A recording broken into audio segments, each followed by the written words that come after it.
Vou usar algumas passagens da Bíblia que falam sobre a necessidade de nós confiarmos nas ações do Senhor Jesus, no plano de Deus.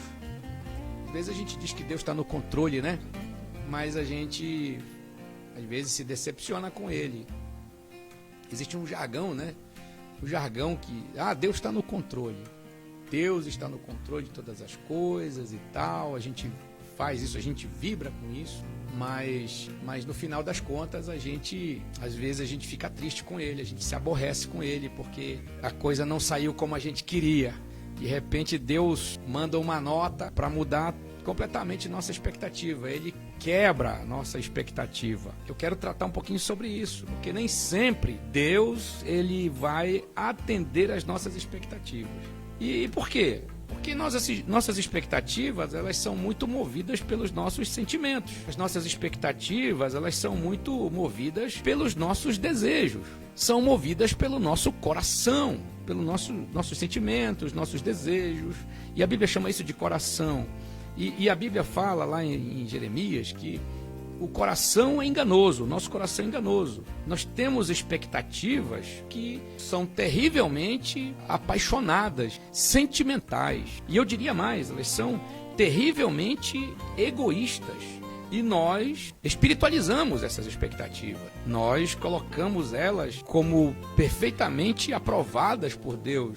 A gente não só sentimentaliza isso, mas a gente também espiritualiza. Eu quero conversar um pouquinho com você sobre isso, né? Sobre essa nossa relação com Deus, de expectativas que muitas vezes são frustradas por Deus. E nós nos decepcionamos e nós nos aborrecemos. Tem muita gente fora da igreja, inclusive, fora do ambiente da Igreja de Cristo, por causa de suas expectativas que foram frustradas. Deixaram de crer, inclusive, em Deus, abandonaram a fé, porque suas expectativas foram frustradas. Porque queriam algo, porque almejaram algo, se posicionaram na igreja por essas expectativas, pela aquisição de determinada bênção, na confiança de que algum projeto iria dar certo, de que iriam conquistar alguma coisa, e no final Deus mudou. Deus simplesmente fez de outra maneira. Ou dizer assim, não atendeu essas expectativas da gente. E aí é nisso que reside a minha fala aqui, né? A minha fala nesta ocasião com você. Vamos começar com a Bíblia? O escritor Lucas começa lá no capítulo 1 de Atos. Ele trata de uma questão quando Jesus estava próximo de subir aos céus. No momento em que em que ele foi para o céu, ele se reuniu com os seus discípulos. Isso está lá no capítulo 1 de Atos dos Apóstolos, para dar-lhes algumas instruções. E quando ele estava dando instruções, ele estava comendo com eles, e aí um dos discípulos que estavam ali com eles, ou alguns deles, que sabe, porque a Bíblia diz que então os que estavam reunidos e perguntaram, né? Isso pode ter sido algo, uma opinião de grupo, alguma coisa que certamente eles já tinham conversado ali. Então a Bíblia diz que perguntaram para ele: Senhor, quando é que o Senhor vai restaurar o reino de Israel? Ou seja, os discípulos estavam ansiosos, eles estavam na expectativa de que Jesus fosse fazer uma virada de mesa, né? Tipo, dar um cavalo de pau e fazer uma obra revolucionária, mas no aspecto político, no aspecto geopolítico, que Jesus fosse se transformar no grande rei, no grande dominador do mundo, das nações do mundo. E Jesus frustrou terrivelmente a expectativa daqueles discípulos quando disse: olha, isso não pertence a vocês, isso não está na alçada de vocês, isso pertence ao Pai. Há um momento para isso. Em outras palavras, Jesus disse assim: olha, isso não é da conta de vocês, isso está num outro patamar, isso é do outro nível. Então Jesus disse: isso não pertence a vocês, isso compete ao Pai determinar, e vocês têm que fazer o que vocês devem fazer. E vocês precisam ir pregar o Evangelho, sejam minhas testemunhas em Jerusalém, Judeia, Samaria e os confins da terra. Vocês têm que pregar o Evangelho. Não fiquem preocupados com isso, deixa que eu resolvo isso. Isso é coisa entre eu e o Pai, nós vamos resolver isso aí. Mas Jesus disse que isso pertencia ao Pai. E Jesus frustra nossas expectativas. Ele frustra, por exemplo, quando Eu vou voltar lá na sua prisão, quando ele estava preso, por exemplo. Chegaram os soldados romanos, chegaram os judeus ali, a trupe dos judeus chegou lá para prender Jesus, levando os soldados romanos. Um dos discípulos de Jesus pega uma faca e vai para cima de alguém lá para cortar o pescoço, acerta a orelha cai. E Jesus junta a orelha, está no chão, coloca e gruda. Opera um milagre ali no momento que ele está sendo preso. Manda ele, põe a tua faca aí na bainha, fica quieto. Não é isso que está para acontecer agora. Então Jesus frustra a gente, sabe? Nos nossos arroubos de chateação, de indignação, de raiva. E quando a gente quer ver alguma justiça sendo feita, né? O nosso justicismo, o nosso jeito de fazer justiça. E ele frustra. Ele faz diferente. Os discípulos não estavam entendendo naquele momento a entrega de Jesus. Jesus se entregando, Jesus se deixando prender. O Senhor, ele frustra nossas expectativas. Por quê? Porque ele sabe mais que nós, gente. Porque ele está enxergando mais além da gente. Porque, como ele mesmo diz, o Senhor mesmo fala, os meus pensamentos não são os vossos pensamentos. Os meus planos não são os vossos planos. Confie no Senhor, confie nele. O que diz lá o Salmo 37? Você está indignado? Olha o Salmo 37. Não te indignes por causa dos malfeitores, nem tenhas inveja dos que praticam iniquidade. Cedo serão ceifados como a erva, murcharão como a verdura. Aí o Senhor diz assim, olha, faz o bem, faz o que é certo, deixa que eu cuido dos maus. Não queira que os maus sejam, que eu faça aquilo que você quer, eu cuido dos maus. Então, a gente fica indignado, a gente fica aborrecido, a gente fica apressado, a gente fica cheio de sentimentos, a gente quer resolver a coisa, a gente quer que se resolva, a gente quer que Deus resolva algo pra gente, e a gente fica questionando Deus, a gente fica, vou usar um termo lá que eu da minha terra que eu usar, a gente fica aperreando Deus, às vezes até insistindo demais com ele para que ele faça alguma coisa, e ele simplesmente faz diferente. E a gente se frustra, a gente se aborrece, a gente deixa de, não quero mais saber, abandona o barco, sai, e lá na frente a gente vai entender qual é o plano de Deus, quais são os planos de Deus. Aí, poxa vida, quanto tempo eu perdi aborrecido, quanto tempo eu perdi frustrado, chateado, porque só agora eu estou entendendo o que Deus queria, que eu começo a ver os frutos desse plano de Deus na minha vida. Um outro texto que me vem à mente agora para a gente fechar esse momento é aquele texto lá do lava-pés, quando Jesus se aproxima de Simão para lavar os pés dele, né, com a bacia com água. E ele chega para lavar, Pedro, tu vai lavar meus pés? E Jesus responde para ele, Pedro, o que eu faço agora, tu só vai entender depois. E o que Pedro diz para Jesus? Não, o Senhor não vai lavar meus pés. Então a gente resiste a Deus, porque a expectativa de Pedro era outra. A expectativa de Pedro, quem sabe, era que Jesus trouxesse a água e dissesse, Pedro, lava meus pés. Ele faria isso, porque o convencional era isso. A expectativa de Pedro era essa, que ele fosse lavar os pés de Jesus. Mas não foi assim. Então, o Senhor frustra nossas expectativas, o Senhor frustra os nossos desejos, nossos sentimentos. Ele mostra outras coisas. E no caso do lava-pés, Jesus falou assim, Pedro, com o tempo você vai entender o que eu estou fazendo. Agora você não vai entender. No calor da situação você não vai entender. Se dependesse de mim, Jesus já voltaria hoje para resolver tudo, para mudar tudo, para me tirar dessa situação. Você talvez, tem alguém aí do outro lado que está vivendo algum drama na vida, alguma opressão, alguma situação conflituosa, ou vivendo algum tipo de dor, né? Dor emocional ou dor física, sabe? E de repente você, meu Deus, faz alguma coisa. E o Senhor diz, calma, tem outro plano para você. Eu tenho outro plano na tua vida. Então, eu preciso dessa dor.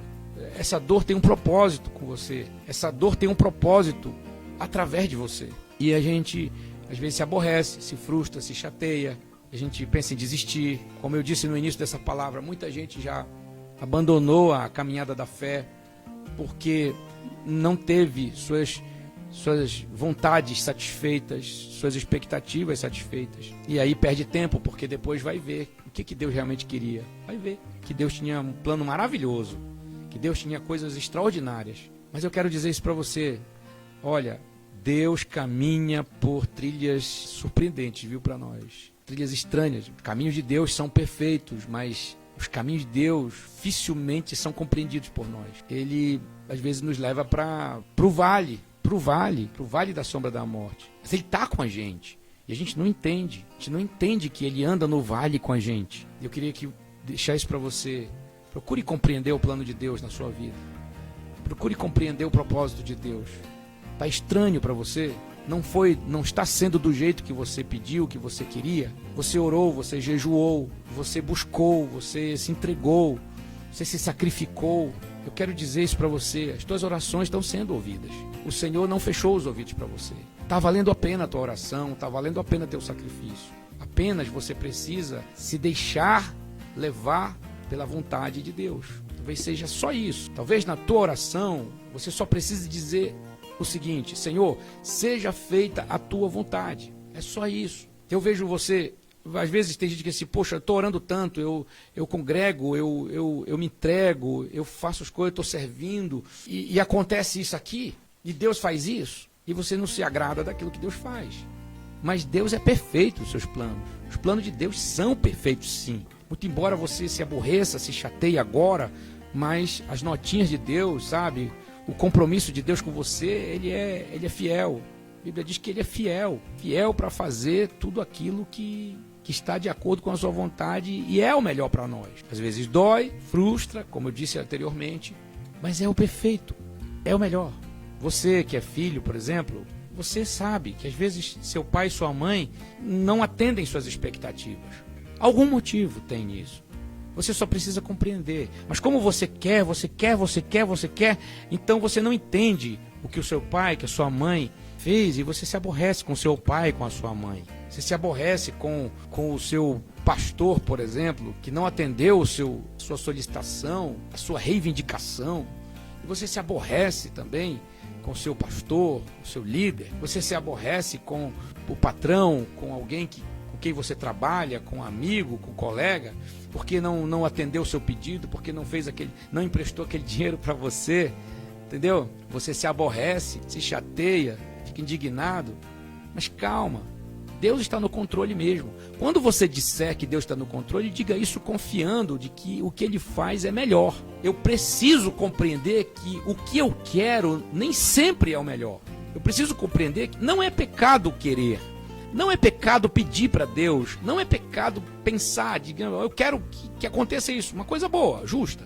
Não é pecado pensar, não é pecado querer, mas passa a ser algo afrontoso para Deus e faz mal para nós quando a gente insiste diante de Deus com aquilo que Ele não quer fazer para nós, com aquilo que Ele sabe, Ele já viu que lá na frente vai trazer problema, vai trazer dor de cabeça para a gente. E aí Ele vem nos confrontando e a gente fica resistindo. E há momentos até que Deus permite que a gente caminhe por aquele caminho que a gente desejou. Lá a gente quebra a cara. E a gente vai reclamar com quem? Com Deus. A gente vai reclamar com Deus. Procure.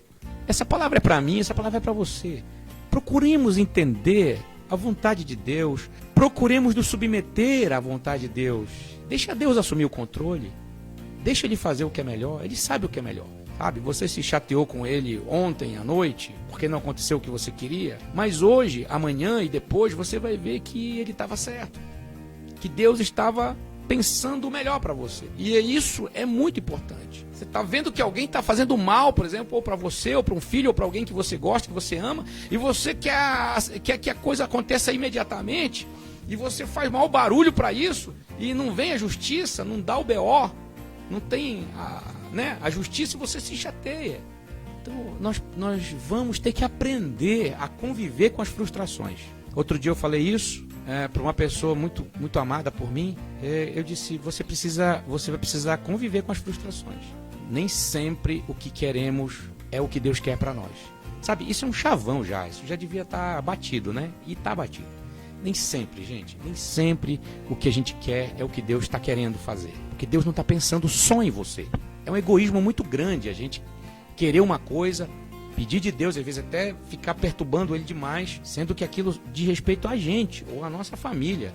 Deus está pensando, sabe, em 7 bilhões e 500 milhões de habitantes. Ele está pensando até naqueles que ainda vão nascer. Está pensando nas novas gerações, que nem existem ainda. E você está pensando no seu umbigo, né? Você está olhando para o seu umbigo. Egoísmo.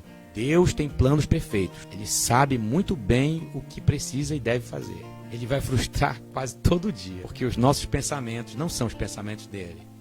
Os Os nossos desejos não são os desejos dele. Ele mesmo diz isso. Jeremias lá diz, o nosso coração é enganoso, nosso coração é terrivelmente enganoso, é terrivelmente corrupto. A gente deseja muita coisa, a gente sente muita coisa, que às vezes são coisas lícitas, são coisas boas, são até honestas e justas, mas não são aquelas que Deus quer para a gente e para as outras pessoas. O lava-pés lá, lembre-se do lava-pés. Jesus fala para Pedro, Pedro, fica tranquilo, calma. O que eu estou fazendo, tu vai compreender depois. Atenção, meu irmão, minha irmã, você que está me ouvindo aqui agora. Tem muita coisa que está acontecendo que talvez esteja deixando você surpreso, surpresa, chateada, indignada, frustrada com Deus, sabe, decepcionada com Deus. Ah, não vou mais orar, eu não vou mais congregar, eu não vou mais ajudar, eu não vou mais, porque as suas expectativas não foram satisfeitas. Às vezes a gente quer conflito, sabia? Tem muita gente que aposta no conflito, certo? E às vezes, eu me sinto afetado também. Você não, sabe, eu sou pastor. Às vezes eu me sinto afetado pelo ambiente. E às vezes eu me sinto afetado de maneira que eu quero também agir. Mas aí o Espírito Santo, Deus, né, trabalha no coração da gente. A palavra de Deus, essa aqui que eu estou lendo, ó, essa aqui, ela vem e mostra assim, não é assim não. Peça direção, peça sabedoria. E aí a gente vai, e aí chega aquela hora de a gente acalma. E na vida é assim. No dia a dia, você joga uma responsabilidade sobre alguém, sobre o pai, a mãe, sobre o esposo, sobre a esposa, sobre o filho, sobre a filha. E aí, quando não te corresponde, você se chateia, você briga e tal. Mas, às vezes, a pessoa sabe o que está fazendo. Muito mais Deus, muito mais o Senhor, muito mais aquele que conhece tudo. O Deus onisciente, o Deus onipotente, o Deus presciente. Ele está vindo longe. Ele está com uma bacia com água aqui para lavar teus pés. Você, opa, vai lavar meus pés? Calma, eu vou fazer isso aqui. Você vai entender lá na frente. Você vai entender por que essa bacia com água. Você vai entender por que essa bacia com água. Por que eu vou lavar? Você vai entender, mas entender depois. Agora não, está muito quente o momento. O ambiente está muito acalorado. Você vai entender. Receba essa palavra. Compreenda os desígnios de Deus, o agir de Deus. Que Deus abençoe sua vida. Deus abençoe o seu dia a dia. Que você e eu tenhamos calma. Tenhamos paciência para entender que quem está na frente, quem está no controle, sabe o que está fazendo. Confie no seu pai, na sua mãe, se é uma pessoa temente a Deus, se é uma pessoa que está querendo o seu bem, se é uma pessoa que quer o seu bem, se está trabalhando pelo seu bem. Às vezes essa pessoa, o seu pai, a sua mãe, seja lá quem for, está pensando lá na frente. Está doendo agora para você, não agrada a você agora, mas está pensando lá adiante, lá na frente. Confie. Confie em quem quer o seu bem. Confie em quem está agindo pela sua vida, pela sua integridade, pela sua liberdade, pela sua felicidade. Confie, mas confie principalmente em Deus, que está no controle de tudo, está no controle da história, que está no controle das coisas todas, das coisas mínimas, dos detalhes sim, Deus está no controle. Não se aborreça com Deus, não. Não fique igual Pedro. Não, tu nunca vai me lavar os pés. Não resista, não. Não caia fora do barco. Não desista. Não desista de quem ama você. Não desista de quem está lutando por você. Não desista de quem está querendo o teu bem. E que mesmo não podendo atender tuas expectativas agora, não desista. Calma, tenha paciência. Mais uma vez para terminar. Confie no Senhor. Espera no Senhor. Salmo 40. Esperei com paciência no Senhor. Ele não diz só esperei no Senhor. Esperei com paciência. Com paciência no Senhor. E ele se inclinou para mim e ouviu o meu clamor. Espere, confie. Não saia do barco. Não desanime. Não abandone a vida. Não abandone a fé. Não abandone a esperança. Nós somos gente movida por fé, por esperança e por amor. Se a gente abandonar um desses, a vida fica muito capenga. A vida fica muito sem graça, sem sentido. Confia no Senhor, faz o bem, habitarás na terra e verdadeiramente serás alimentado. Entrega teu caminho ao Senhor, confia nele e o mais ele fará. Tenha paciência. Lá na frente, você vai entender que Deus, o nosso Deus, sempre teve razão. Amém? Dias abençoados, que tenhamos paz, na paz do Senhor Jesus. Calma, calma, não se preocupe, tenha calma. Calma, calma, eu dedico esse refrão pra sua alma. Calma, calma, não se preocupe, tenha calma.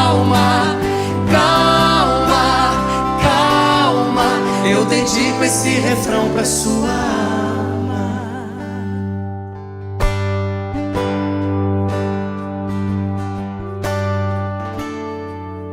Tudo calminho, né? É o Espírito Santo que